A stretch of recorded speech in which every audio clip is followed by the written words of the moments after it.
dia a todos. Meu nome é Mônica, estou falando aqui direto do Smart Market da Abras. Estamos na comunidade comercial e esse painel vai tratar dos desafios da área e os indicadores de performance. Eu queria convidar aqui para a abertura a Kellen Cristine Frutuoso, que é diretora comercial da Class Cosméticos. Olá, bom dia a todos.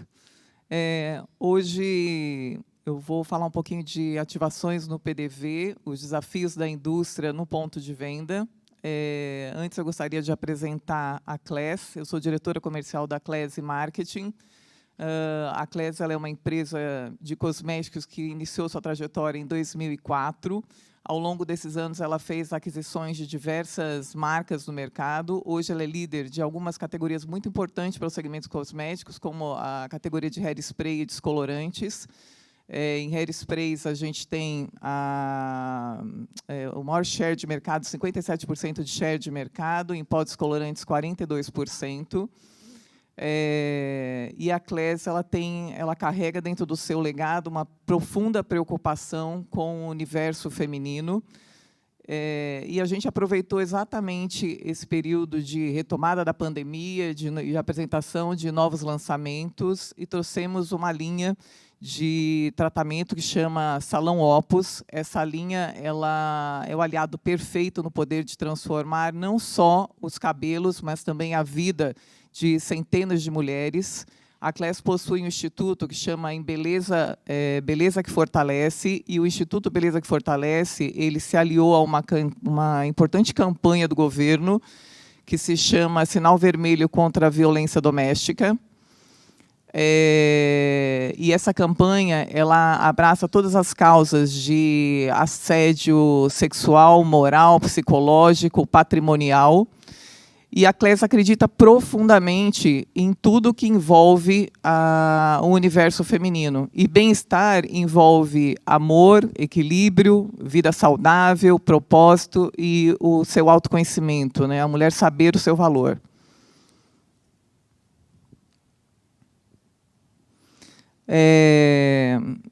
Importante também aqui a gente salientar o cronômetro da violência. Existe no Brasil e no mundo um estupro a cada 11 minutos, uma mulher assassinada a cada 2 horas, 5 espancamentos a cada 2 minutos e 503 mulheres vítimas de agressão a cada 1 hora.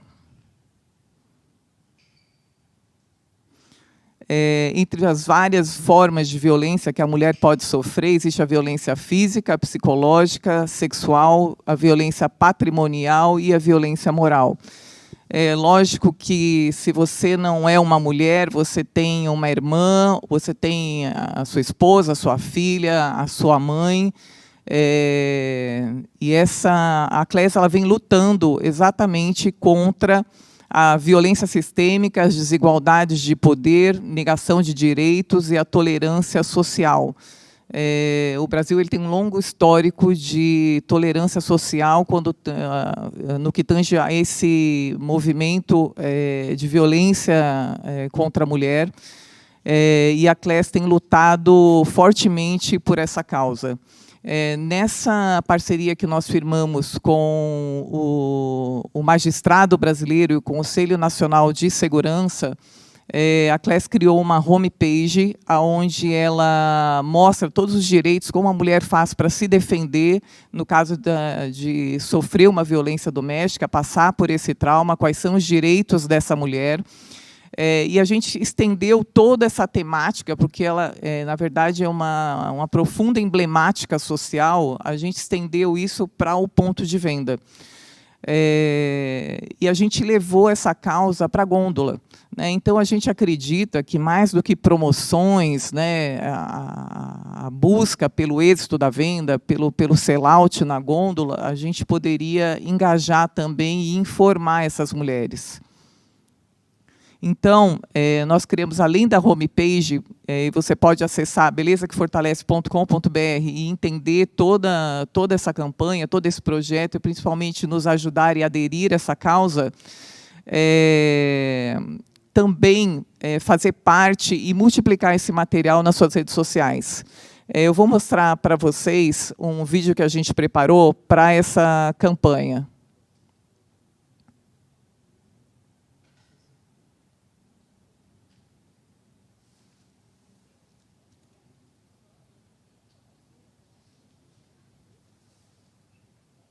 Apresenta a campanha Beleza que Fortalece, a primeira de uma série de ações sociais que apoiam projetos que atuem em defesa da mulher em situação de violência doméstica e risco social.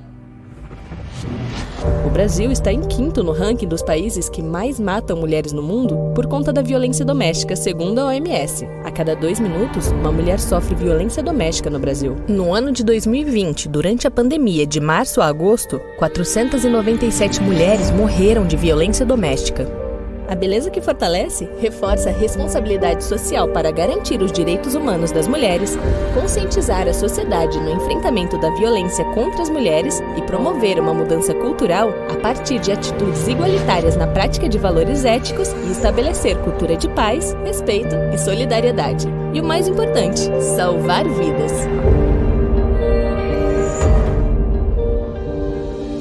Para saber mais sobre os projetos, aponte a câmera do seu celular no código QR Code na tela ou acesse www.belezaquefortalece.com.br. CLES é beleza completa. CLES é beleza que fortalece. Bom, então, vocês acabaram de ver o nosso vídeo. Esse vídeo ele vem viralizando no YouTube e nas redes sociais. E trazendo um pouco para o universo do Selim, essa campanha ela teve o êxito de 250% de aumento de vendas em todos os pontos de venda que a gente implementou no início da campanha. A gente preparou para essa ativação no ponto de venda diversos materiais, a gargaleira que vai no próprio produto, comunicando o projeto, banners, oblers, faixas de gôndola. E essa campanha, ela tem, além do cunho social, ela teve importante influência em diversas arenas de negócios, mostrando o que o supermercadista ele pode agregar para o seu ponto de venda, com ações diferenciadas, com ações que sejam mais engajadoras, que tratem temas relevantes para a sociedade. E a prova, o êxito dessa campanha é mostrar para a sociedade que a gente pode, comercialmente, também contribuir com causas importantes, e que o governo, recentemente, investiu mais, liberou uma lei que vai investir mais de 1 bilhão em defesa da mulher. Então, é isso. Eu espero que a gente possa refletir e trazer mais ações engajadoras para o ponto de venda. E se você quiser ter contato com a CLES e saber mais sobre a campanha, o nosso portfólio, eu me coloco à disposição e os nossos contatos também. Obrigada e bom dia. Kellen, muito obrigada pela sua abertura, por essa iniciativa, parabéns por essa campanha. E eu queria chamar agora os participantes do nosso painel, começando pelo moderador da mesa, o José Sarracini, vice-presidente comercial e logístico da Savenhago Supermercados. Queria chamar agora Alexandre Ribeiro, CEO da R. Dias Especialistas em Varejo. Joaquim Souza, diretor executivo de mercadorias do Carrefour Brasil. E Marcos Pozzi, CSO da Sul-Americana. Sejam muito bem-vindos. Bom debate. Bom dia, pessoal. Vamos ficar à vontade. Muito bom dia, pessoal. Nós vamos iniciar aqui a nossa primeira reunião da nossa comunidade comercial, né? Estamos com um time aqui bastante peso, vão se apresentar, o Joaquim, do Carrefour, o Alexandre, CEO da R. Dias, o Marcos, gerente da SD Sul-Americana, né? Então, cada um vai se apresentar e depois nós vamos aqui buscar tratar 2 temas, né? Tratar o tema, todos relacionados à nossa área, né?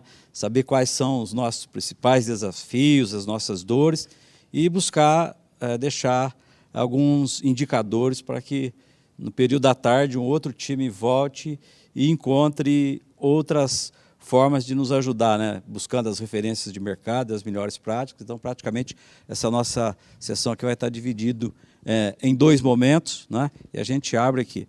Nós vamos procurar fazer um bate-papo aqui bem tranquilo. Eu fui nomeado moderador segunda-feira, né? Sem muito preparo, não é esta. Nós gostamos muito e somos bons de negócio, de supermercado. Para ator não é o nosso negócio, mas nós vamos aqui, como a gente vai falar do que a gente conhece e do que a gente gosta, eu acho que nós vamos procurar dar o melhor nosso aqui para que a gente possa atingir o nosso objetivo, que é distribuir o conhecimento para quanto mais pessoas a gente puder. Vamos lá? Vamos começar pelo Alexandre, vamos por ordem aqui do meu lado esquerdo. Bom dia, Sarracini, bom dia, amigos, amigas. Meu nome é Alexandre Ribeiro, eu sou fundador da R. Dias Assessoria em Gestão para Varejo. Estamos há 28 anos atuando com supermercadistas na lida do dia a dia, em gestão, performance e estruturação de negócios. E a ideia é que hoje a gente poder trocar ideia com pessoas de tão alto gabarito, né, Sarracini? É isso. Joaquim. Obrigado, Sarracini. Obrigado a Abras, obrigado o Gavassi, Rodrigo, muito obrigado pelo convite. Hoje eu estou à frente da gestão comercial do Grupo Carrefour, da linha de varejo. Todas as áreas comerciais, marcas próprias, regionais, hoje nós temos isso de forma integrada para trazer mais celeridade ao processo. E eu acho que com isso a gente pode trazer nesse bate-papo aqui alguns temas que são bastante importantes para o nosso dia a dia e como continuar evoluindo, que eu acho que esse é um dos principais caminhos que nós estamos procurando com o Smart Market, conduzido pela Abras para nós. Obrigado. Obrigado, Joaquim. Marcos, por favor, se apresente. Bom dia a todos. Meu nome é Marcos Pozzi, sou diretor comercial e industrial na Companhia Sul-Americana de Distribuição, CSD. É um prazer estar aqui, podendo estar participando com todos e contribuir um pouco aí para o nosso varejo. E agradeço aí a participação aí para a Abras, né? E agradeço também Sarracini aí por estar participando com a gente e nos ajudando aí a moderar nosso grupo. Bom, pessoal, vamos então entrar naquilo que interessa, porque nós estamos aqui, né? A gente vai começar a tratar primeiro dos principais desafios, né? Quais são as dores, aquilo que nos atormenta no nosso dia a dia, aquilo que nos tira o sono, que faz levantar mais cedo, que faz dormir mais tarde, o que faz deixar até de almoçar para estar cuidando, né? Então, nós vamos fazer um trabalho de listar esses principais desafios.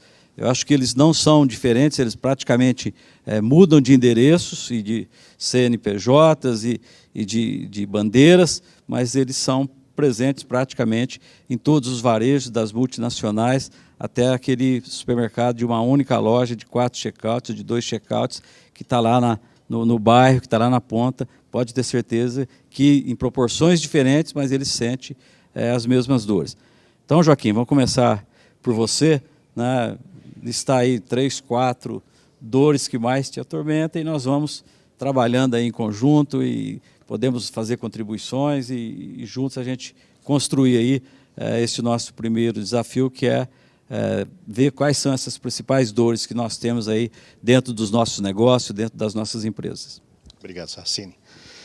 Eu acho que são diversas as dores que nós temos na área comercial, obviamente algumas mais complexas, outras mais simples, mas todo dia a gente vive com elas e não é uma coisa que você resolva hoje e amanhã você não vai ter que combatê-la, não vai ter que tratar de novo.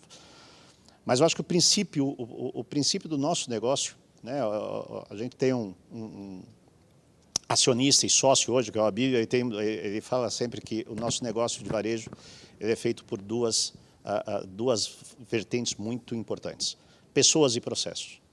No comercial, o principal ponto para a gente começar a ter, para tratar de tudo isso, um dos principais desafios que nós temos é ter as pessoas certas nos lugares certos. E essas pessoas, cada vez elas têm mais complexidade para tratar e tem que ser mais diversos conhecimentos, né? E são conhecimentos que vão se agregando ao longo do tempo. E isso compõem essa lista de desafios que nós temos. Seja os desafios tributários, os desafios logísticos, os desafios com as inovações, os novos produtos, as novas tecnologias, o digital em si é um novo desafio que o comercial tem que tratar todos os dias. Então, isso faz uma composição daquele profissional do comercial para o que é hoje, com novas pautas que antes não eram tratadas e hoje são tratadas e têm que ser tratadas. Pautas como se trouxe aqui no início dessa sessão, pautas como ESG, pautas como sustentabilidade, pautas como compra correta de mercadorias de fornecedores sérios. Então, esse comercial que nós estamos olhando daqui para frente, que já vem trabalhando nisso, mas está ficando cada vez mais importante daqui para frente, tem que trabalhar essas pautas. Então, estas são complexidades, esses são desafios que nós temos, que estas pessoas, que isso a gente tem que olhar com muita atenção, ter as pessoas certas, fazendo os processos certos e olhando para as coisas certas. Como eu falei, tributação. Tributação, a gente vem tendo um número gigantesco de complexidade na tributação, e esse comercial tem que lidar com isso. As cadeias logísticas, elas estão totalmente desarrumadas devido à pandemia dos últimos 2 anos, desarrumou totalmente a cadeia logística internacional. Isso nos empurra para falta de matéria-prima, empurra para aumento de preço, aumento de logística. Então, isso também o comercial tem que tratar com seriedade, tem que olhar para tentar conter esta inflação que é gerada por essas questões. Porque, no final do dia, a gente tem que olhar como é que eu consigo trazer para o consumidor a melhor opção de compra, a melhor oferta de produto, de uma forma inteligente e acessível.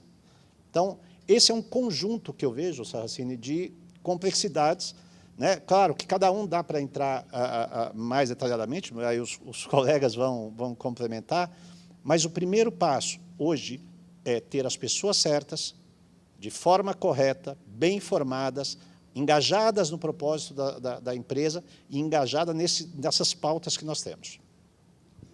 Obrigado, Joaquim. Marcos, vamos colocar aí os seus sentimentos, né, os principais desafios que você acredita que tem lá na Sul-Americana, né, nós falamos, não deve ser muito diferente, mas com certeza você vai poder agregar alguns que ficaram, ou que são diferentes, ou que a gente dá uma nomenclatura diferente, mas, no fim, são as mesmas coisas. Vamos lá. Com certeza, toda a colocação que o Joaquim fez, né, inicia por pessoas, né? Pessoas, liderança, acho que é o ponto mais importante para nós, hoje, do comercial, termos essa transformação que nós precisamos, né? Pois o líder ele vai ter que ter a capacidade não só de motivar o time, mas de capacitar essas pessoas para que a gente consiga hoje superar, seja na logística, seja na área tributária, seja ela na área de informática, ou até nos novos entrantes que a gente vê a cada dia está abrindo um novo tipo de comércio. Esse novo líder ele vai ter que estar melhor preparado e muito antenado, né? As habilidades que ele vai ter que estar se desenvolvendo ao longo da sua jornada, ela tem que ser interagida não só com conhecimento, mas também com troca de experiências, né? É fundamental hoje que esse líder ele se aprofunde, né, através de fóruns, participe de eventos e ele consiga, assim, trocar experiências, né, com a própria indústria ou até com um benchmark com um concorrente. Então, é muito importante hoje a liderança, né, proporcionar esse conhecimento e poder passar todo tipo de problema ou a capacitação necessária para trazer em prol do desenvolvimento da sua companhia, né? Então, eu vejo que as pessoas é fundamental para a área comercial e a gente conseguir trazer melhores negócios e, com isso, capacitando as pessoas a estar buscando aí, menos dores no dia a dia da companhia, né? Obrigado, Marcos. Gostaria de complementar, né, quando a gente fala de pessoas, eu tenho buscado, nos momentos que eu tenho oportunidade de estar falando não com o meu time, mas com outros times, e em alguns momentos que a gente está participando de alguns eventos como esse. Eu acho que hoje, na área comercial, nós temos dois grandes desafios com as pessoas. Primeiro, nós precisamos de pessoas que gostem de dados, pessoas que aprofundem em dados, pessoas que utilizam dados para que possam tomar decisões que mudam as suas performances, decisões que traga mais rentabilidade, que traga mais produtividade, que traga melhor satisfação para o nosso rei, para o nosso cliente que está lá na ponta. E a segunda coisa que eu acredito muito que as pessoas precisam ter como habilidade muito forte neste momento, principalmente da área comercial, é a habilidade para trabalhar com pessoas e trabalhar pessoas, né? Quando a gente fala de trabalhar pessoas, não é trabalhar aquele próximo ali, o assistente dele que está do lado, não. Nós temos um imenso círculo de relacionamentos, né? Nós, dentro da área comercial, nós recebemos todas as informações do que está acontecendo no mercado, do que está acontecendo nos fornecedores, do que está acontecendo em logística, do que está acontecendo de problemas logísticos, como diz o Joaquim, no mundo como um todo. E, às vezes, as pessoas estão lá na loja sem nenhuma informação e lá eles vão receber o cliente e fazer o atendimento. Então, nós precisamos, cada dia mais, fazer com que esse conhecimento permeiam, né, que esse conhecimento desçam até os nossos times, e os nossos times tenham a habilidade, a capacidade e as ferramentas adequadas para levar essas informações até os nossos times que estão lá nas lojas, porque lá é onde as coisas acontecem. Então, hoje, o comercial, o papel dele não é mais de tirador de pedido. Tirar pedido é coisa de máquina, isso a gente faz à noite, na madrugada, manda diretamente para o fornecedor. Nós temos que fazer negócio, propor alternativas e levar informações e fazer mudanças da forma das pessoas estarem trabalhando, estar relacionando entre si. É só para aumentar a nossa contribuição aqui. Alexandre, você que tem aí está com muitos varejos, conhece varejos no Brasil inteiro, presta serviço, tem bastante informação também, né?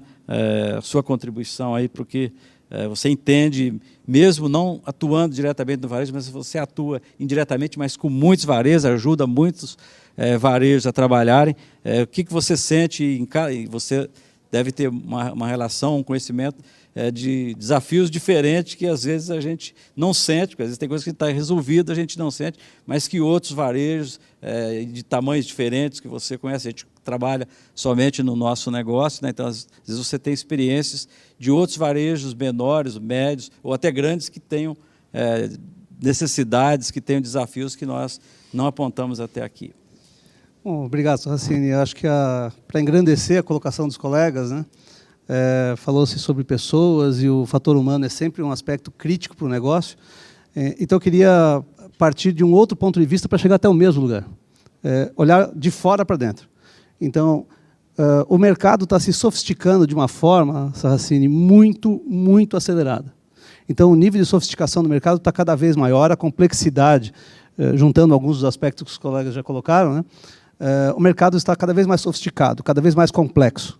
Então, o varejo tem se deparado com o surgimento, fortalecimento e até, em alguns casos, amadurecimento de novos formatos de loja, novos modelos de atendimento ao varejo, seja no digital, seja no atacarejo, seja nas lojas express, nas lojas fresh ou tantas outras. Hoje a gente tem 17 modelos diferentes de loja para oferecer para o varejista que busca expansão.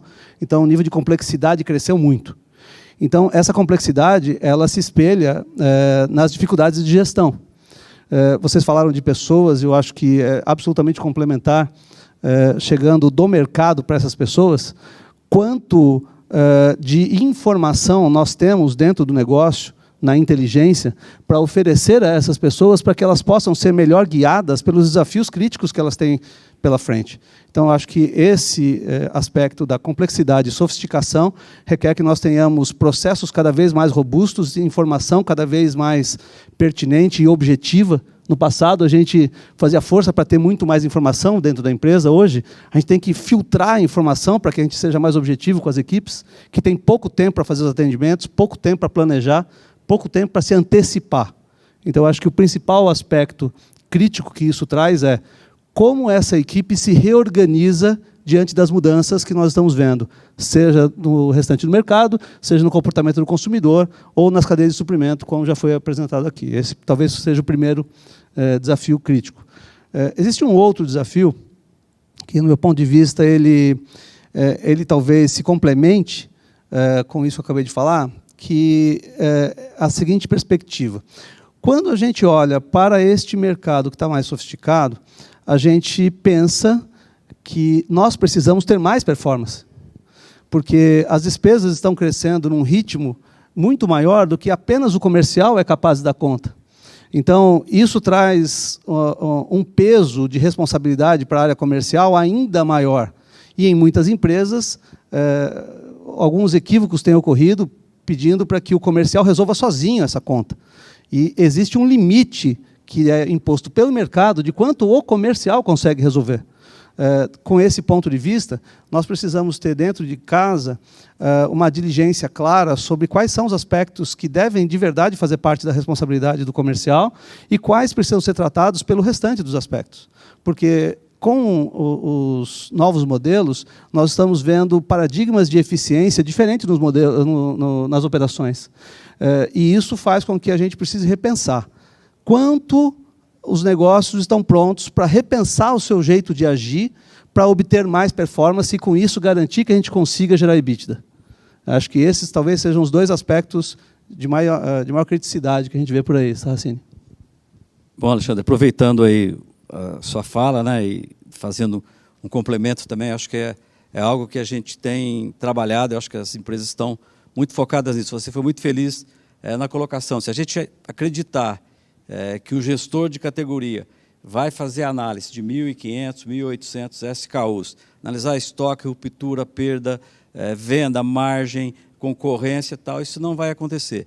Então, acho que cada dia mais, nas áreas comerciais, precisam ser inseridas células de inteligências em cada uma dessas áreas que comecem a gastar o tempo todo, focar nas informações, nas análises dessas informações e poder entregar para cada um daqueles usuários pílulas, né? Então, se ele vai receber uma questão de estoque, ele não vai receber 1.500 SKUs. Ele vai trabalhar os 20 SKUs que ele está com excesso e vai trabalhar os 25, 30 que vai ocorrer uma ruptura entre 7 e 10 dias, um período que for realmente analisado. Se eu estou vendo margem, eu vou ver aquelas margens que estão extrapolando acima do que eu aceito de mercado, acima de 2% da minha concorrência, aquilo que está mais que 2% abaixo, né? Então, eu começo a dar informações que, com muita praticidade, com muita agilidade, esse gestor tem a capacidade de tomar conta. E também com esses analistas sejam distribuídos, né, em todos os setores, porque nós precisamos ter um 360 dentro do comercial. O comercial não é mais aquele cara que sabia que vendia 100, agora eu vou comprar 110, que eu vou vender 110. Ele precisa conhecer CRM, ele precisa conhecer e-commerce, ele precisa conhecer o mercado, ele precisa conhecer o que os aplicativos estão fazendo, que são nossos concorrentes, tanto quanto as lojas físicas, né? Ele precisa entender o que está chegando de novo no mercado, o que está na hora, aquilo que não está performando, que está na hora de sair, que está só ocupando espaço. Então, são inúmeras informações que, se a gente não tiver gente de inteligência em cada uma das áreas, filtrando essas informações e distribuindo isto na necessidade e no tamanho que ele possa tomar as decisões, e que isso vai ajudá-lo a melhorar a sua performance, que vai ajudar a transformar o resultado, nós vamos continuar tendo, né, os compradores do passado, e os resultados serão piores, porque, né, a gente sabe que o custo, nós temos hoje uma inflação de custo e uma deflação de venda, né? Os tickets médios não aumentam, novas lojas abrem, nós temos mais de 600 lojas para abrir aí no próximo ano já anunciado, fora as que ainda não estão. Então, nós temos que melhorar a nossa performance, e você tem toda a razão. Isso não vai ocorrer só no comercial. Essa informação ela precisa também ser disseminada por todas as áreas, para operações, para logística, todas as demais, cada um fazer a sua contribuição para que a gente possa colher um resultado. Bom, eu acho que dentro dos desafios, se vocês tiverem de acordo aqui, a gente, acho que a gente fechou, né, e a gente parte agora para a gente elencar, né, com quais indicadores a gente trabalha, né, para que a gente possa ter um acompanhamento, né, para que a gente possa analisar e acompanhar e de que forma que nós melhoramos, que a gente possa fazer plano de negócio. E eu acho que aí tem uma coisa extremamente importante, que talvez é um outro desafio que nós tivemos, e ontem nós tivemos um evento com a indústria, eu coloquei bastante isso. Não adianta só os gestores de varejo, só as pessoas dos comerciais, dos varejos melhorarem. A indústria também precisa se preparar com pessoas, com dados, com gente de inteligência, com gente de CRM, com gente de e-commerce, com gente de trade marketing, com gente de logística, para ter estruturas espelhadas de varejo e indústria trabalhando a 4 mãos para a gente atingir os nossos objetivos. Não adianta só nós, como varejistas, como supermercadistas, querermos resolver e só ficarmos ali na queda de braço. Nós precisamos nos unir, varejo, indústria, para atender aquele rei que está lá na nossa ponta, que é o nosso cliente. Então, vamos retomar aqui a nossa rodada, voltar no Joaquim novamente, para que ele possa aí, nos elencar alguns dos indicadores que ele utiliza para que a gente possa ver esses desafios que nós sentimos e como é que a gente faz para que esses desafios sejam vencidos ou como é que nós melhoramos e acompanhamos os mesmos. Obrigado, Sarracini, de novo. Acho que tem um ponto aqui que, linkando os dois temas, tá? Linkando o que vocês trouxeram, o que eu falei, o que o Marcos trouxe também, tem uma coisa que a gente nunca pode perder na essência. Tá? O varejo, ao mesmo tempo que a gente trouxe toda essa complexidade que nós falamos agora, a gente tem que ser muito orientado por simplificação das coisas. Porque senão você acaba perdendo tração do principal ponto, que é, o Sarracini maravilhosamente coloca como rei, que é o foco no cliente. E não um foco no cliente de forma demagógica, um foco real no cliente. Então, é ir lá para o PDV, olhar, ouvir, escutar, trabalhar para ele. Então, como que eu faço isso? De uma forma, tudo isso que a gente falou aqui, mas de uma forma simples. Então, os objetivos do que a gente vai falar nas próximas verticais agora de indicadores, e depois à tarde, na próxima sessão, tem que trazer isso. Tem que trazer como simplificar todo esse processo, como trazer com pessoas certas, nos lugares certos, com o squad certas, com times certos, olhando os dados, mas como olhar isso de forma evidente e real e simples. Quando a gente fala de indicadores do varejo, quem está aqui no negócio, assim, é difícil, né, quando a gente sai dos 4 pilares, né, que todo comprador, eu pelo menos, para não denunciar a idade, aí um pouco mais, uns 30 anos nessa história, mas tem 4 indicadores que todo dia, 6 horas da manhã, 6h30 da manhã, está no meu telefone, hoje está no meu telefone, antes estava em cima da mesa, numa página em cima da mesa ou no computador. Vendas, margem, ruptura e estoque. Esses são fatores primordiais ali que todo comprador, todo comercial já olha para aquilo, que aquilo é o resultante de todo o trabalho que foi feito. Então, se tudo isso aqui que nós falamos, se verificou corretamente, fez a boa negociação, trabalhou bem com a indústria, olhou os dados, fez um bom programa de loyalty, usou o CRM ok, tudo, esses 4 indicadores vão trazer resultados que são o que administra, como administrar o negócio. Esses 4 indicadores vão levar para um outro indicador que é muito importante no nosso negócio também, que é o caixa. Né? Eu tive a oportunidade de trabalhar nos 2 modelos de empresa, né? Em empresas multinacionais e empresas familiares. E a importância do caixa é para esses 2 negócios. E tudo isso que a gente falou aqui, vendas, estoque, margem, custo de distribuição, como utilizar, vão afetar o caixa.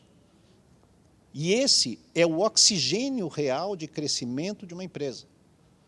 Há pouco eu estava escutando o Pedrinho do BH falando sobre isso. Ele falando exatamente que, tendo caixa, tudo se torna mais rápido, mais fácil. Mas para chegar nesse ponto, todos esses fatores que nós falamos aqui têm que ser observados e trabalhados, esses desafios que nós falamos. E um último indicador que eu coloco sempre, que para mim todos muitas vezes ficam focados em vendas, margem, estoque e ruptura, são fundamentais, mas um indicador que para mim traz o sucesso do comercial, traz o trabalho do comercial, é o volume de vendas, o volume de produtos. Ainda mais nesses momentos que nós estamos agora, tá? Que a inflação muitas vezes pode ali falsear, pode tirar a visão real do que está acontecendo, né? Porque você tem uma inflação de vendas, de valor. Você deixar de olhar o volume é uma armadilha muito grande para o negócio. Então, o indicador de volume, para mim, é também um dos fatores principais para estar sendo verificado. Muito bem, Joaquim, obrigado. Marcos, vamos dar sequência aí nos indicadores que você mais utiliza lá com o seu time, na Sul-Americana, para estar acompanhando e buscando as soluções, ou pelo menos amenizar os desafios que nós temos aí no nosso dia a dia. Sim, como o Joaquim comentou, né, é fundamental aí todos os dias nós estamos olhando estoque, venda, margem, caixa da companhia.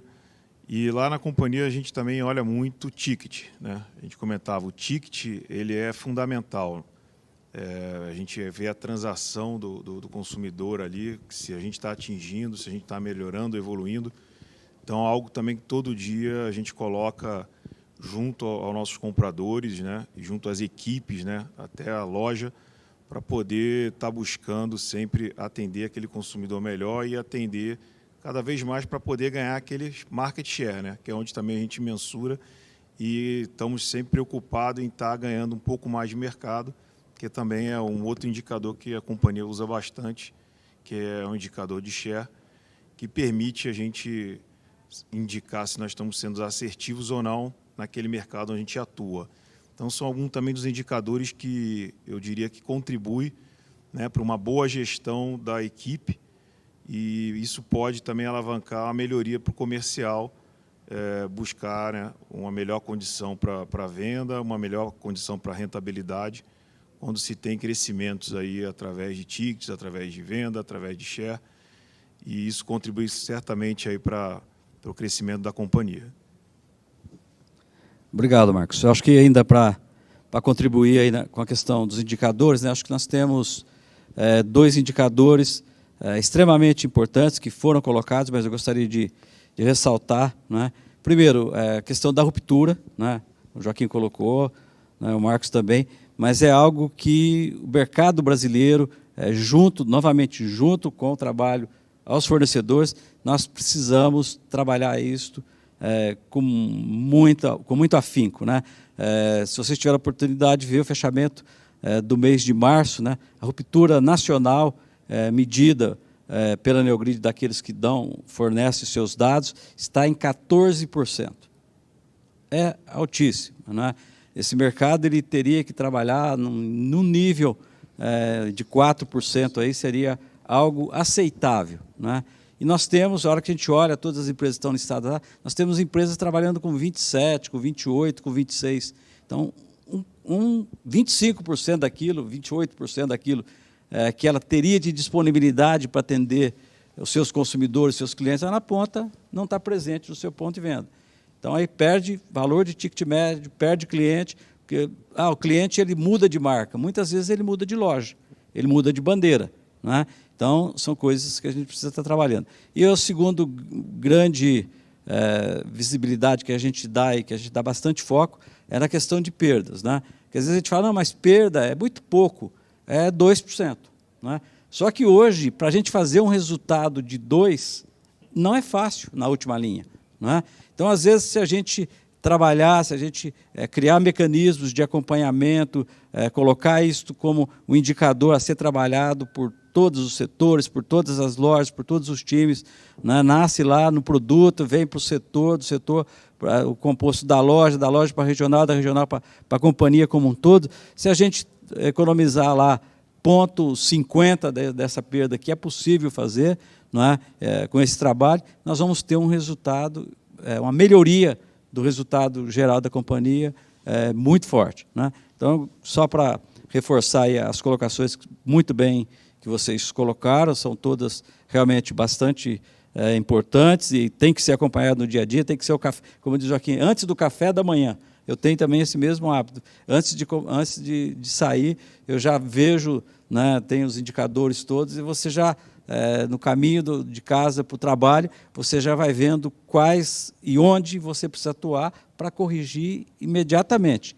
Não adianta fechar o mês e olhar, olha, a nossa perda foi de tanto no mês passado. Já foi. O que está acontecendo hoje que eu possa fazer para mudar esse resultado hoje, né? Alexandre, o que você pode aí contribuir com a gente também nesse sentido? Assim, acho que juntando, complementando as questões que foram colocadas, acho que não tiraria nem discutiria nenhum desses indicadores, são todos absolutamente fundamentais, né?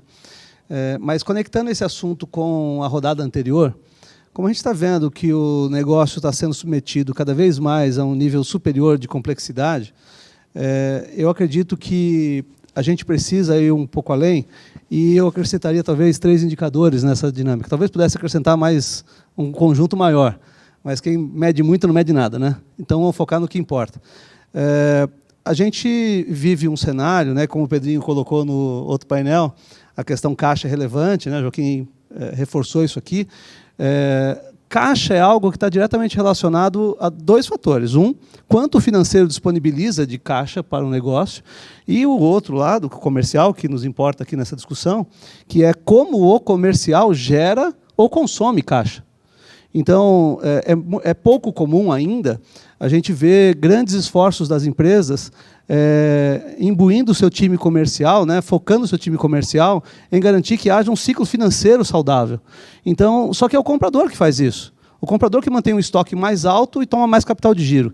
É o comprador que negocia um prazo de pagamento mais curto ou mais longo e, mais uma vez, toma capital de giro, ou libera capital de giro. Então, nós deveríamos levar esse assunto para as equipes comerciais com mais intensidade, para que ela cresça nesse sentido de olhar além dos limites da área comercial e passe a tornar a empresa gerida por processos e não por hierarquia. Então, quando eu falo de um gestor comercial, um comprador, um gerente de categorias, um gestor de categorias na ponta, que está à frente do seu tempo, eu diria que ele já olha para isso todos os dias com foco. Só que a gente nem sempre dá para ele a história completa. A gente diz para ele, seu estoque não pode subir. Mas a gente não diz para ele quanto que ele está tomando de capital de giro a mais ou a menos em função da assertividade das suas ações. Então, eu acho que esse talvez fosse um indicador fundamental para ter hoje com esse nível de sofisticação que tem crescido. O segundo indicador crítico é o seguinte: se tem algo que corrói margens no Brasil, são as ofertas. E a gente precisa controlar as ofertas sobre pelo menos 2 aspectos, para que a gente possa ter eficiência nesse esforço. A Nielsen tem contado para todo mundo no mercado que alguma coisa em torno de 70% das ofertas não produzem. Elas não aumentam vendas, são ofertas improdutivas. Então, eu acredito que controlar o índice de participação de ofertas sobre as vendas totais é absolutamente fundamental para entender a que custo nós estamos trazendo mais venda. Porque a gente não pode deixar o volume, não é, Joaquim, como você mesmo colocou, mas a que custo eu vou buscar esse volume? Então, isso é absolutamente fundamental. Outro aspecto, para finalizar essa colocação, como a gente faz muita oferta, a gente precisaria ter, com clareza, um controle de ROI, um controle de retorno sobre investimento nesse processo promocional. E, muitas vezes, o comprador está feliz da vida porque vendeu uma carreta, mas, no entanto, ele não mostra para a gente que resultado isso trouxe. E a empresa nem sempre tem os instrumentos apropriados para fazer essa medição com profundidade. Então, acho que com esse item a gente poderia complementar mais um pacotinho importante aí, Sarracini. Tá bom, acho que só para a gente, estamos chegando aqui já no final da nossa sessão, né, eu colocaria ainda como desafio nessa tua muito boa colocação do acompanhamento desses desempenhos, né, de estoque e tudo que foi colocado, de caixa e tal. Eu acho que a maioria das companhias hoje, ela já está, os gestores de de categorias, os gerentes de compra, todo o time comercial, eles já estão tendo as suas remunerações atreladas a índices, né?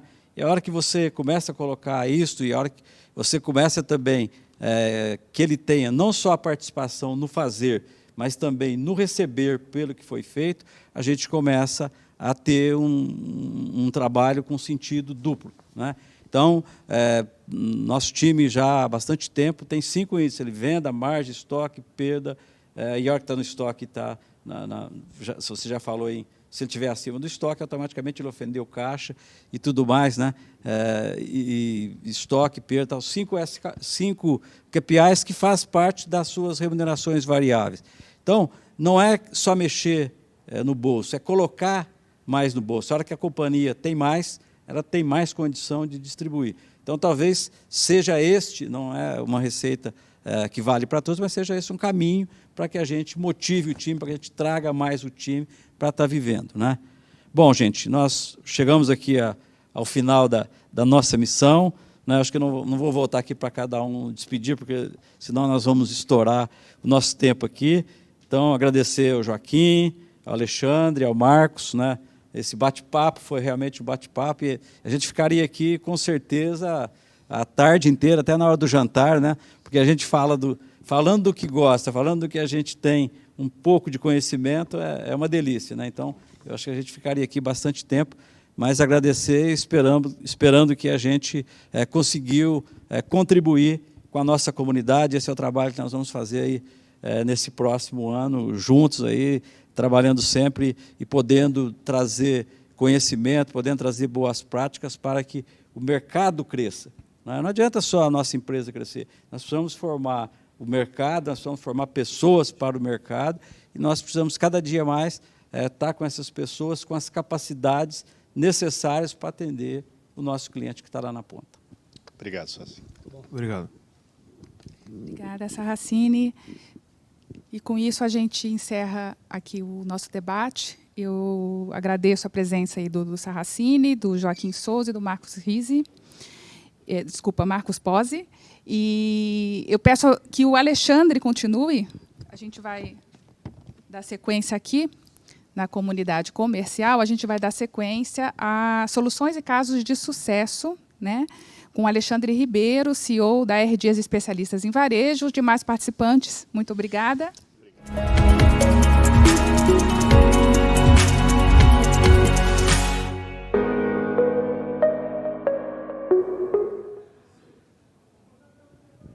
Olá, amigos e amigas. Estamos aqui para fazer mais uma abordagem a respeito de temas de gestão comercial que possam contribuir para a melhoria dos resultados de cada um dos varejistas que estiver conosco. Então, nesse momento, eu vou fazer uma apresentação a respeito de 2 temáticas, falando sobre gestão estratégica da área comercial. Então, de onde nós vamos tirar essas experiências, né? A R Dias é uma empresa que vem atuando já há uma série de tempo, praticamente 28 anos, no segmento de varejo alimentar. Hoje, a empresa é um grupo formado por 3 negócios. A GoApps, que é uma empresa que trata de tecnologia para varejo, aplicativos que se integram com os ERPs. A empresa R Dias, que é a empresa mãe desse grupo, uma empresa geradora de resultados para o varejo através de suporte em gestão de negócios, na área comercial, entre tantas outras. E a Traders, que é um negócio de fusões e aquisições, que ajuda as empresas a comprar novos negócios para a sua expansão ou vender a sua operação ou ainda partes dela para se tornar mais leve e mais apropriada.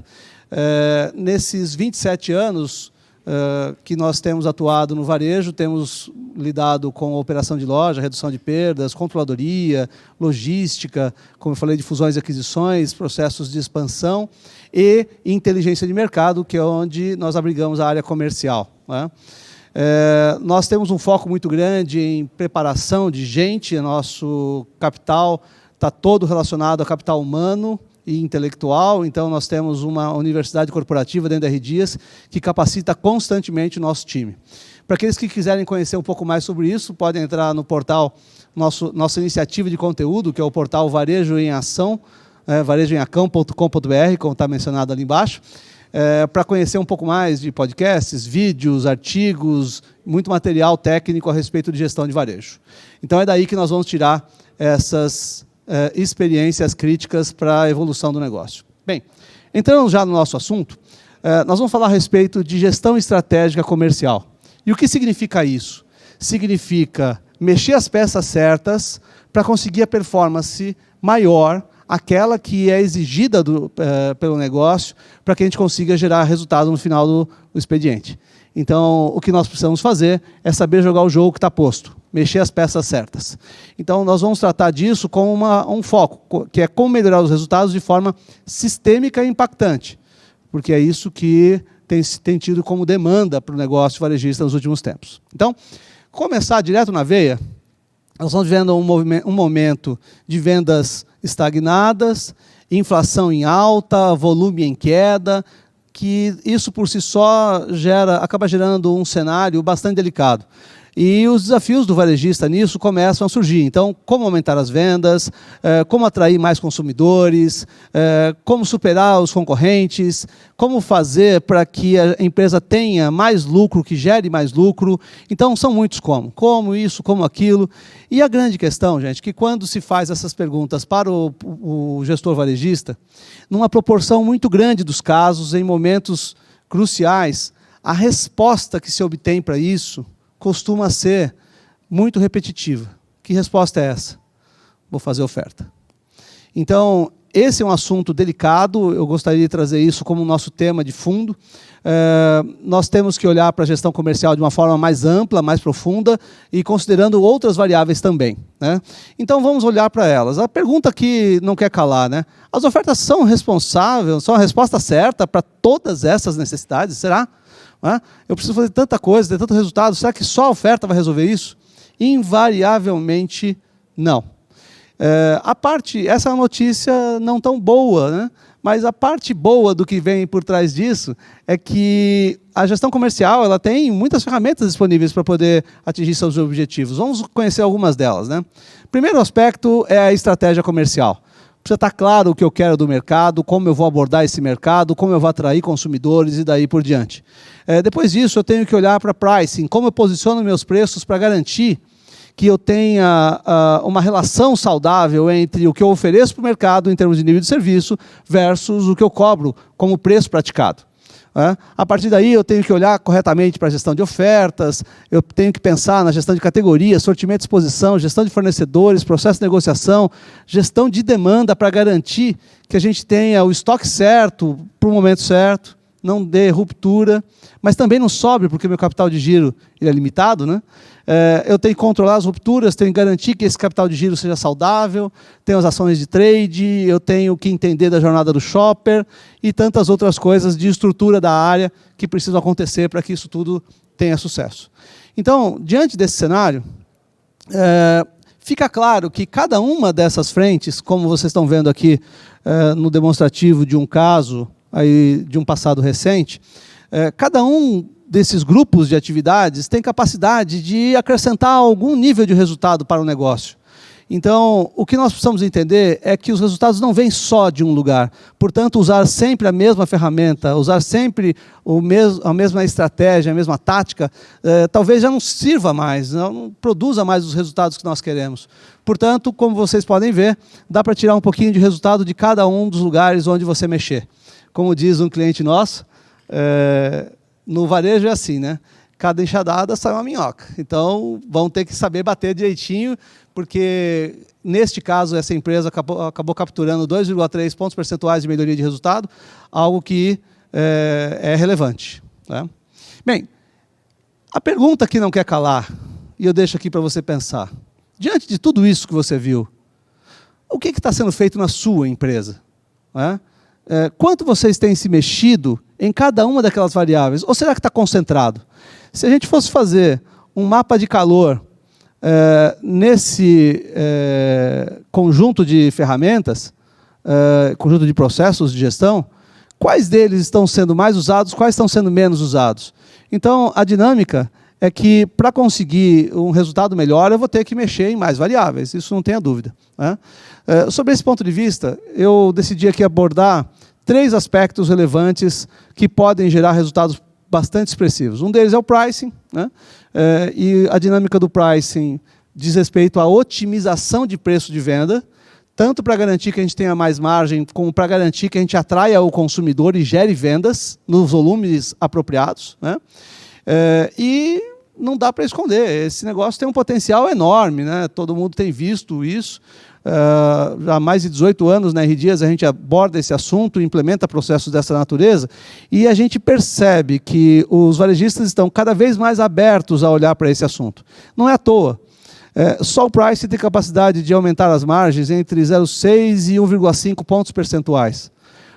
Como eu falei, com segurança, garantindo que eu não perca vendas. Então, isso requer um aprofundamento bacana. Então, vamos olhar um pouco melhor para isso. Quando a gente fala de pricing, a dinâmica inicial, e que não pode deixar de ser vista, é que é um assunto que tem uma quantidade grande de variáveis para ser operada. E quanto mais variáveis você inserir na sua equação, mais precisão você vai conseguir para atingir seus objetivos com relação ao uso do pricing como um processo estratégico. Só que, assim como nós temos um conjunto grande de temas a serem tratados, nós temos também um conjunto enorme de paradigmas que impedem algumas das empresas varejistas de obter um resultado mais expressivo. Então, muitas vezes a gente conversa com os varejistas e eles comentam essas coisas. Poxa, tenho que ser mais barato do que o meu concorrente. Acompanho todos os preços dos supermercados da minha região. Pesquisa só os itens da curva A. As pesquisas servem para baixar preço. Cada vez que ele faz uma pesquisa no concorrente, ele volta para os produtos dele e baixa o preço dele. Esse, assim como os outros, só devo precificar quando há alteração no custo, devo acompanhar todas as ofertas dos meus concorrentes, trabalho somente com margem garantida para evitar uma postura mais conservadora, devo praticar o mesmo preço em todas as minhas unidades para o consumidor não ficar confuso. Tudo isso, gente, são paradigmas que impedem a gente de colher os melhores resultados através do pricing. Isso precisa ser revisto. Mas, afinal de contas, estamos aqui falando do pricing, o que é o pricing? Nada mais é, bem simples, a estratégia usada para aproximar o preço do produto ao valor que o consumidor consegue reconhecer nesse produto. Quando isso está compatível, o produto vende. Quando eu estou com preço incompatível com o valor, o produto para na gôndola. E daí por diante. E aqui eu trouxe um caso específico para mostrar para vocês como isso é possível. Então, esta empresa, ela trabalhou numa perspectiva relevante, se vocês olharem para a parte vermelhinha do quadro, ela vinha tendo uma margem em torno de 18,04 sobre vendas. Tão logo as primeiras ações de pricing começaram a entrar em execução, ela conseguiu, passando a Black Friday, conseguiu ir para um segundo estágio, no qual a média das margens chegaram a 19,58. Nesse cenário, essa empresa capturou 1,54 pontos percentuais de ganho de margem. Convenhamos, não é pouco dinheiro. E a parte mais interessante, conseguiu elevar vendas junto com o ajuste dessas margens, garantindo, portanto, que a forma como isso foi implementado foi assertiva. Então, são aspectos que chamam bastante atenção. Para a gente entender como tem sido a evolução do pricing, eu trouxe aqui uma metodologia desenvolvida pela R Dias, chamada Fronteiras da Eficiência, para que a gente possa entender a dinâmica de evolução. Então, como é que funciona isso? A grosso modo, as empresas podem ser classificadas de acordo com sua taxa de crescimento e o lucro que elas geram. Essas empresas, quando elas estão na primeira fronteira de eficiência, que é essa área vermelha do gráfico, elas estão próximas da média do mercado. Então, pode considerar a fronteira 1, o F1, ali, como a média daquele mercado onde ela está atuando. Quando você quer pular para um cenário um pouco mais evoluído, com mais performance, mais crescimento e mais lucro, você vai precisar fazer aprimoramento das suas táticas. Eu vou implementar o GC, eu vou implementar pricing, eu vou assumir uma dinâmica diferente de gestão. E aí você alcança a fronteira 2. Só que você não pode ficar parado, porque o seu concorrente também está melhorando. Então, para que você consiga evolução, agora você tem que aprimorar suas capacidades. Porque, embora você tenha implementado price, implementado GC, implementado gestão de trade, Agora você precisa dar mais profundidade para isso, para que a sua equipe saiba o que fazer e como tirar resultado disso tudo. Então, aí você vai aprimorar suas capacidades e alcançar a terceira fronteira de eficiência. No entanto, gente, agora que a coisa pega para valer. Quando você realmente quer evoluir o seu negócio, a sua equipe comercial ela tem que evoluir o seu jeito de olhar para a gestão. E aí ela não pode mais gerenciar a partir da hierarquia. Eu sou do comercial, cuido das coisas do comercial. Ah, mas e a exposição? Não, a exposição é da loja. Não, a exposição não é da loja, a exposição é um processo. Portanto, uma empresa que vai para a fronteira das melhores práticas, ela está ali migrando a sua gestão para uma gestão por processos. E isso faz uma diferença bastante grande na cultura do negócio. Bem, quando você já alcançou a fronteira 4, né, que é a fronteira das melhores práticas, na verdade, você não pode parar. Porque tem alguém indo para a seguinte fronteira, que é a fronteira da inovação, a fronteira da expansão dos conceitos. E se isso foi implementado, isso foi criado, isso foi desenvolvido, mas ainda não entrou em execução prática, ainda não virou rotina nas empresas, isso é uma inovação que ainda não está operando. Como a gente viu, a Amazon Go, por exemplo, até um certo momento era loja conceito. Agora já existem mais de 25 lojas funcionando nos Estados Unidos. Só que pensem, quando essa inovação se tornou algo operacional, ela deixou de estar fora do gráfico, onde está esse carrinho dourado, e ela passou a ser a fronteira das melhores práticas. Todo mundo que estava nessa fronteira das melhores práticas foi empurrado para baixo. E se por acaso a sua empresa, ou uma empresa que está no mercado onde você atua, estava lá na fronteira 1, ela pode ter sido jogada para fora do mercado, porque outros inovaram e conquistaram mais mercado do que ela. Então, dinâmicas dessa natureza fazem o barco estar em movimento o tempo inteiro, e é esse o jogo do varejo. Quando a gente diz que se você está parado, você está andando para trás, na verdade, os outros estão se mexendo e empurrando você sem que você perceba, simplesmente porque você ficou parado. Se a gente aplicar esse conceito, que tipo de prêmio eu vou ter por estar em cada estágio, fica bem claro. As empresas que estão ali no F1, elas têm alguma coisa perto de 3%, até 3% de lucro líquido. As empresas que vão para o F2 estão entre 3% e 4,5% de lucro líquido. E aí por diante. Você pode ver que aquelas empresas que estão no negócio, operando dentro da fronteira das melhores práticas, elas recebem um prêmio de rentabilidade, porque elas são mais eficientes e estão operando melhor. Elas vão ter mais capacidade de gerar caixa para crescer mais rapidamente. Essas permanecem no mercado. Quem está na F1 e está sendo empurrado para trás, talvez não consiga gerar caixa suficiente para crescer no mesmo ritmo e vai perder mercado. Então, olhando para o pricing, né, dentro dessa metodologia, a gente pode ver que em cada uma dessas fronteiras eu tenho um estágio diferente de amadurecimento do pricing. Então, lá na F1, normalmente a precificação é baseada no custo e na concorrência. Entrou nota com custo alterado, eu mexo no preço. Alterou tabela de fornecedor, eu mexo no preço. Ou então eu faço uma pesquisa de preço e altero o meu preço também. Mas quem já migrou para a fronteira 2, já está num movimento diferente, está trabalhando com a precificação clusterizada, ou seja, segmentada por curva de importância, a famigerada curva ABC, que diz qual produto é mais relevante para o negócio em função da sua agregação de valor, ou seja, quanto contribui com margem para a empresa, né? Ou vendas. A partir daí, se eu quiser evoluir para a fronteira 3, no pricing, eu preciso fazer preços a partir de um posicionamento mercadológico. Eu preciso ter claro qual é o meu nível de serviço versus o preço que eu pratico para poder evoluir essa conversa. Mas, Alexandre, vamos lá. Quando é que eu chego na tal F4, que é a fronteira das melhores práticas? Quando você está fazendo o que a gente chama de precificação inteligente e automatizada, em que você pode apenas ter a supervisão do comprador para ele fazer críticas, mas numa dinâmica onde os números já estejam sendo sugeridos, ao invés de ele ter que gastar tempo para pensar em cada um dos itens. Então, vamos lembrar de uma coisa. Se eu precifico, lá na fronteira 1, precifico baseado no custo e concorrência, normalmente se faz pesquisa da curva A. Como é que eu vou precificar a curva B e C automaticamente se eu não faço pesquisa disso? É aí que entra a dinâmica e a metodologia para se chegar até a fronteira 4. Então, com esta evolução, fica claro como isso funciona. Então, nessa dinâmica, eu queria trazer aqui um caso para vocês de quebra de paradigma. Então, veja só que interessante. Nós estamos falando de uma empresa que conseguiu um ganho de margem de 2,39 pontos percentuais na curva A, na B 1,20 e na C 0,31. Mas todo mundo diz que quando você vai fazer pricing, na verdade você vai precificar a curva B e C que o consumidor não sente. E essa empresa quebrou o paradigma mostrando exatamente o contrário, que ela ganhou muito dinheiro com a curva A. Né? Bem, ela passou a praticar uma margem da ordem de 27,6%, a sua competitividade anterior era 106%, ou seja, o mercado era 6% mais caro que ela estava queimando dinheiro. Ela passou a ser 102%, ou seja, ela tem 2 pontos percentuais mais competitiva, abaixo do preço do mercado. Portanto, ela está super competitiva, mas está ganhando mais dinheiro. Quanto mais dinheiro?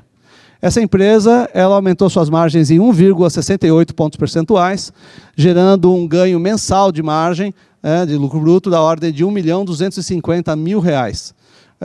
Então, nós estamos falando de performance e resultado bastante expressivo. Né? Bem, indo adiante, falando de gestão de fornecedores, que é um outro tópico com potencial enorme de melhoria de resultados. Esse assunto, essa disciplina, costuma trazer entre 1 e 1,6 pontos percentuais de melhoria de resultado das margens, né, no lucro bruto. E a gente precisa trabalhar com a dinâmica desse negócio de uma forma profunda. Falar de gestão de fornecedores não nos permite que apenas a gente olhe para a dinâmica de venda, margem e ruptura. Tenho mais de 18 indicadores que precisam ser melhorados e podem ser melhorados. Então, são fonte de relacionamento, fonte de resultado que eu preciso explorar. Só que nem sempre a gente faz isso. Então, vamos entender como é que se trata essa perspectiva. Nós temos aqui uma dinâmica que nós desenvolvemos chamada matriz de performance e relevância. Aqui eu estou falando de quanto maior a relevância, maior a participação da indústria no meu negócio, e quanto mais para a direita ele tiver, maior o resultado. Então, eu pego uma empresa ali como essa, que está com uma relevância alta e resultado baixo, eu não posso deixar ela parada ali, eu preciso fazer algum movimento.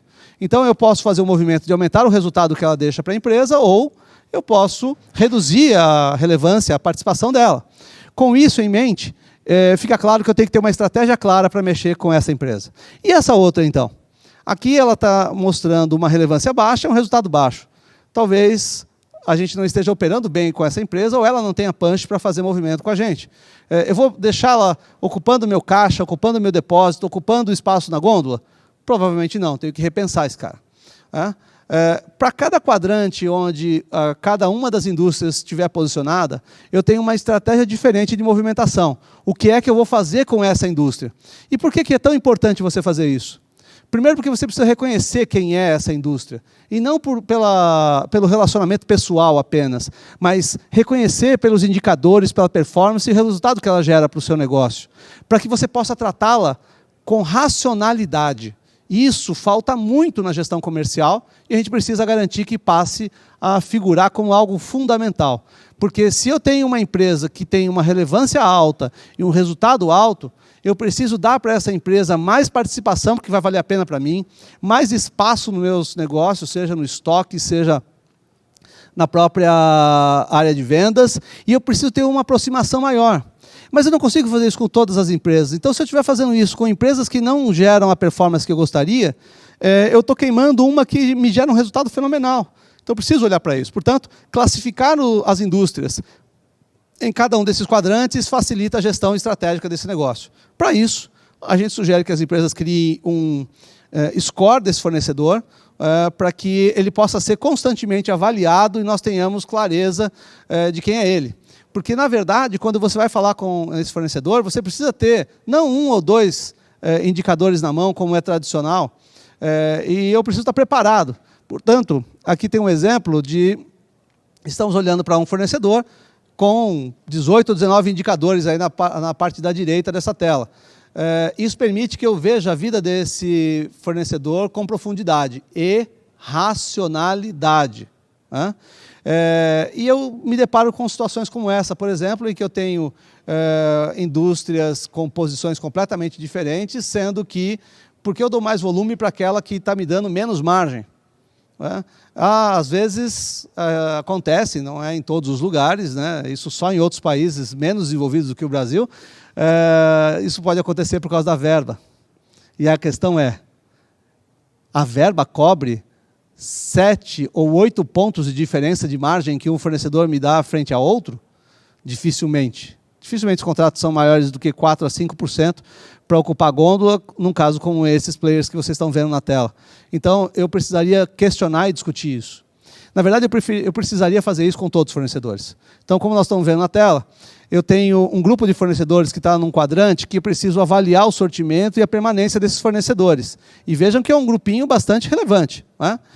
Eu tenho uma outra circunstância que me leva a olhar para um outro grupo que talvez precise de desenvolvimento de ações de geração de venda, ganhando maior penetração. Por outro lado, eu tenho ali fornecedor que já me dá uma performance interessante e talvez merecesse ter mais espaço, mais negócios conosco, porque assim eu teria uma geração de caixa mais importante com ele, né? Nesse outro caso, já dentro de categoria, né, carnes e aves, a gente percebe a mesma situação. Nós temos um conjunto de fornecedores de maior giro que não me dá resultado. Esse fornecedor não pode ser deixado ali simplesmente porque a gente vai aceitar que ele dá muito giro, portanto a margem é baixa. É com ele que eu tenho que conversar, é nele que eu tenho que me focar para dar mais performance. Por outro lado, eu tenho fornecedores que precisam ser movimentados, não no sentido de dar mais resultado, mas no sentido de dar mais volume para ele, já que ele já me dá um resultado superior aos demais. Agora, quanto a gente olha para isso no dia a dia para poder extrair resultado dessa dinâmica? Então, o intuito aqui é chamar atenção para essa perspectiva, para que você possa ter uma captura de resultado maior, né? Bem, indo para o nosso último item, né, nós estamos falando agora de gestão de capital de giro. O capital de giro ele pode ser reduzido entre 35% e 75%. O que significa isso? Eu tenho um negócio, eu preciso de um certo valor, um volume de dinheiro, para que o negócio gire, para que o negócio opere no dia a dia.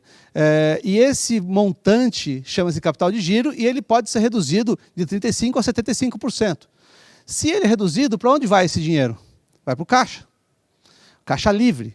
Eu posso fazer expansão, eu posso fazer outros investimentos que me interessarem, que tenham um potencial de agregar valor e resultado.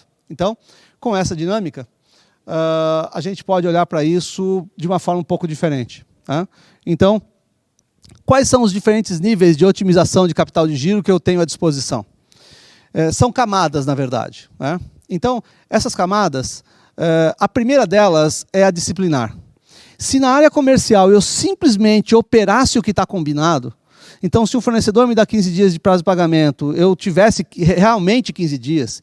Se o fornecedor me fizesse uma visita semanal, demorasse 3 dias para entregar, e com um atraso ali, talvez eu precisasse de 14 dias de cobertura de estoque, eu estivesse praticando isso, ou seja, executar um setup já acordado, já determinado, eu naturalmente teria a capacidade de melhorar meus resultados de uma forma bastante bacana.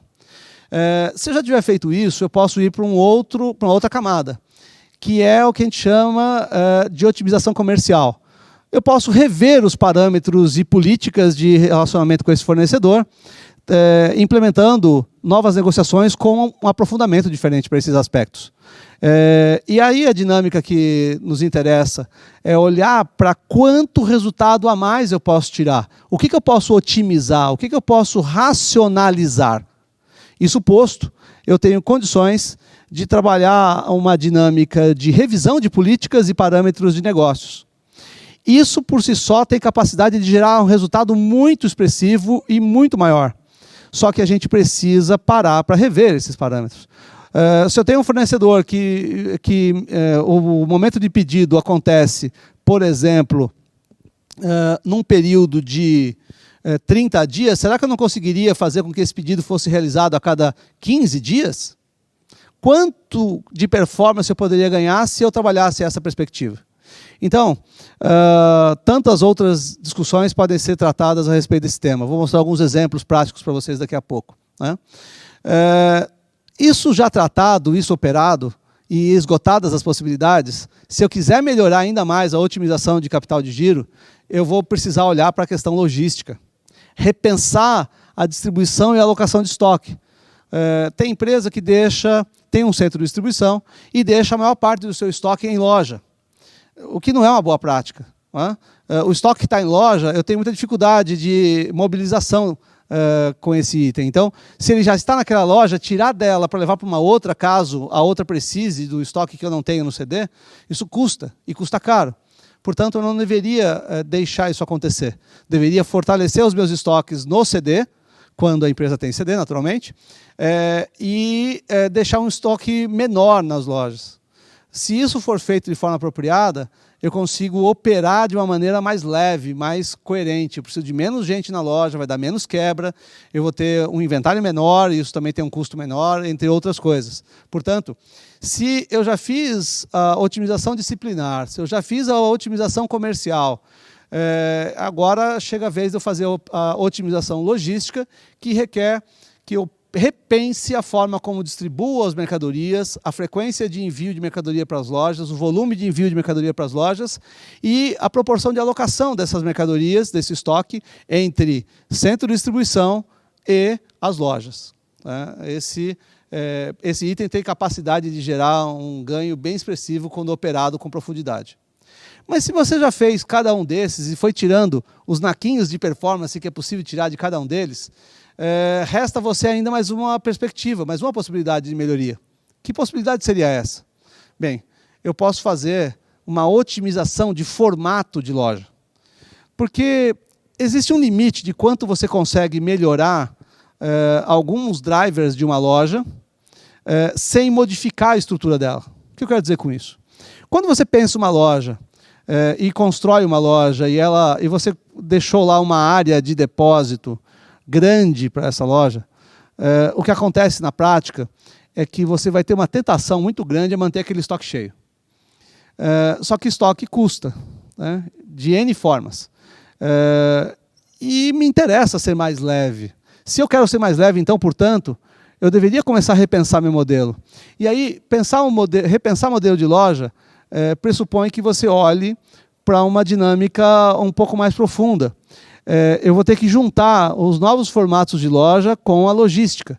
Então, por exemplo, se eu vou repensar meu formato de loja e eu vou parar de fazer processamento de carnes e aves, eu vou parar de fazer processamento de padaria, industrialização na loja, se eu vou parar de fazer, por exemplo, porcionamento e manipulação de hortifruti em loja, e eu fizer isso tudo numa central, eu alivio demais a loja. Mas se eu tiver a capacidade de, além disso, também desenvolver uma logística mais precisa, mais pronta, eu provavelmente também vou conseguir fazer um outro movimento interessantíssimo, que é fazer lojas sem depósito, com abastecimento a partir do centro de distribuição diariamente. Se eu fizer isso, eu mudei completamente o modelo de loja. Eu já não tenho áreas de preparo, eu não tenho tantos colaboradores, eu não tenho área de depósito, eu não preciso de estoquista para ficar movimentando essa mercadoria. Eu mudei completamente. E com isso eu vou poder ter um estoque ainda mais leve em loja. Só que não vai ficar só no estoque a perspectiva. Vai cair nas despesas que vão ser menores, vai cair na padronização de produção em padaria, cortes de carnes, entre outras coisas, que vão trazer inúmeras outras vantagens. Portanto, repensar o formato, além de impactar fortemente a otimização de capital de giro, uma vez que eu tenho menos necessidade de estoque em loja, me traz outros benefícios fenomenais. E, abrindo um parênteses sobre esse tema, é fácil lembrar que hoje nós estamos vivendo uma concorrência cavalar, isso não vai melhorar, cada vez mais são novas lojas sendo abertas, cada vez mais novos modelos de loja sendo implementados. Na R Dias hoje nós temos à disposição algo em torno de 17 modelos diferentes de loja para quem quiser fazer a expansão do seu negócio. Então são 17 formatos diferentes, cada um deles com seu setup, seus pontos fortes e os seus pontos que talvez não agregue a você ou ao seu modelo de empresa, mas talvez seja importante para um outro perfil de negócio.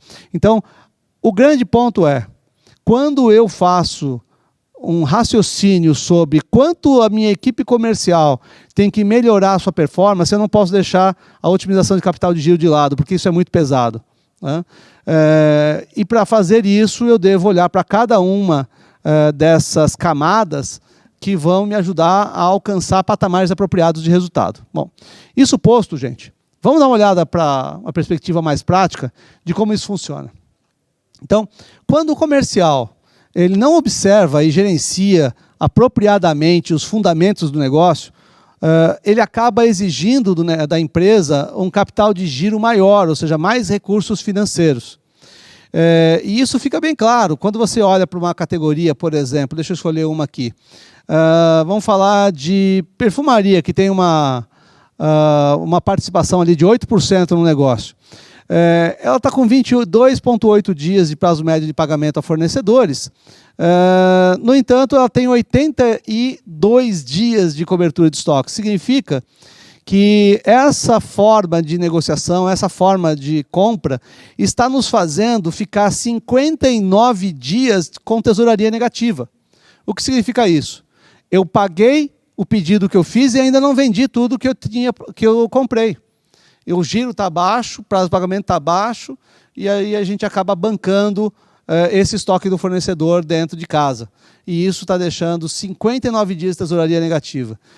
Quando você vai migrando para categorias cada vez mais importantes, como, por exemplo, a mercearia seca, você vê que nós estamos com 24 dias de tesouraria negativa. Terrível isso. Terrível. Isso requer mais capital.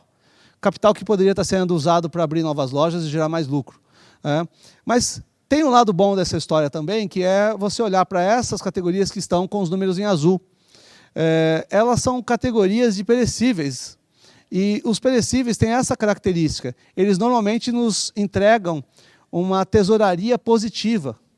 Ou seja, eu compro, vendo tudo antes de pagar o fornecedor.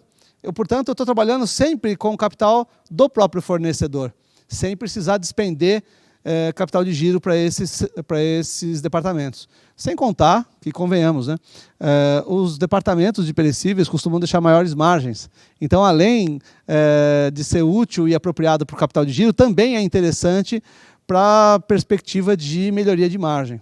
Além disso, hoje em dia, se você tem uma rede de supermercados ou lojas de supermercados e você está sentindo um aperto em função da competitividade com o atacarejo, por exemplo, que é um canal que tem tomado bastante mercado, os perecíveis são os únicos setores capazes de fazer você conseguir competir de uma forma apropriada, gerando mais fluxo para a loja, e o atacarejo não vai chegar perto disso.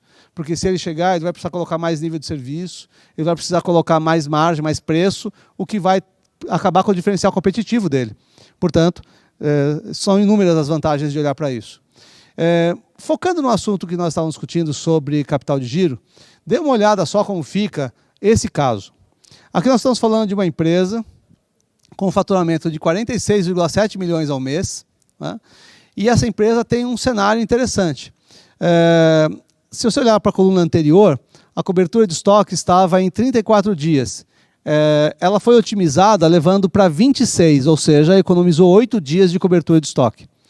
O prazo médio de recebimento das vendas não foi alterado, ela não conseguiu mexer. De todos esses indicadores, o prazo médio de recebimento é o mais complexo de mexer. Tá? E ela operou isso de uma forma interessante, mas não conseguiu redução. O prazo médio de pagamento a fornecedores saiu de 26 para 33. Isso significa que foram 7 dias de melhoria nesse aspecto.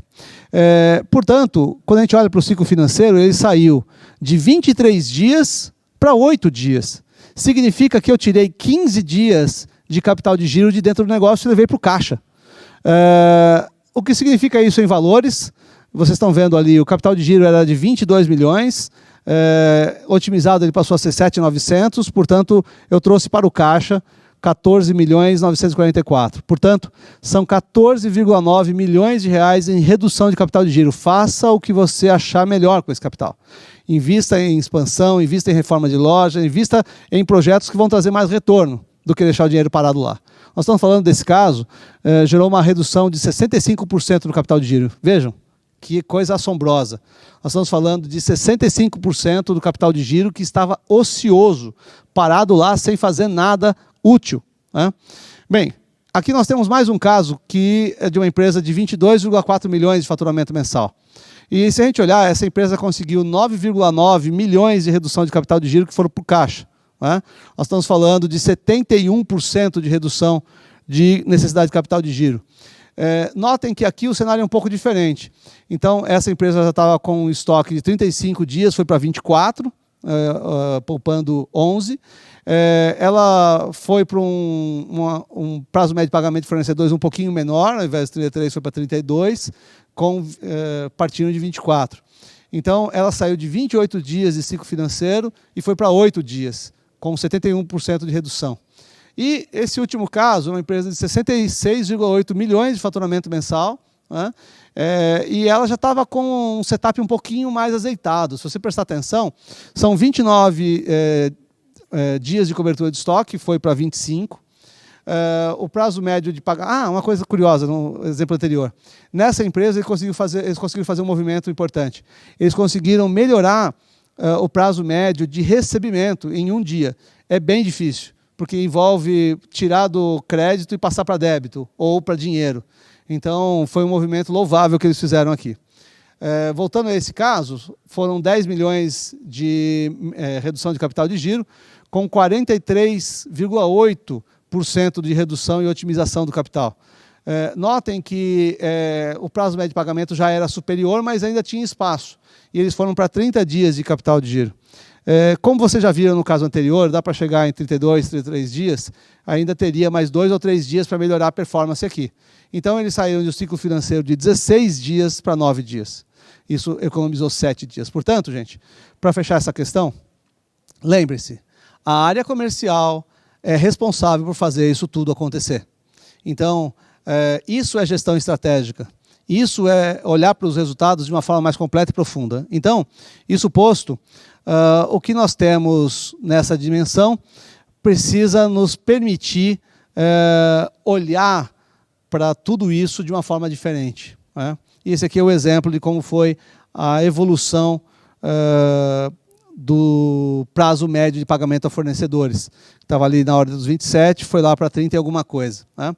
Bem, gente, essa empresa conseguiu a performance que desejava e melhorou a sua alocação de capital de giro, botando dinheiro no caixa. Caixa, todos sabem, é algo fundamental. Então, convido vocês todos a olharem para isso com mais profundidade, porque tem muito potencial para melhorar. Só tomem cuidado, porque para melhorar estoque, você corre risco com ruptura. Para melhorar prazo médio de pagamento a fornecedores, você corre risco com as negociações se tornarem custo financeiro embutido que reduz sua margem. Então, isso tem que ser feito de uma forma comedida e apropriada.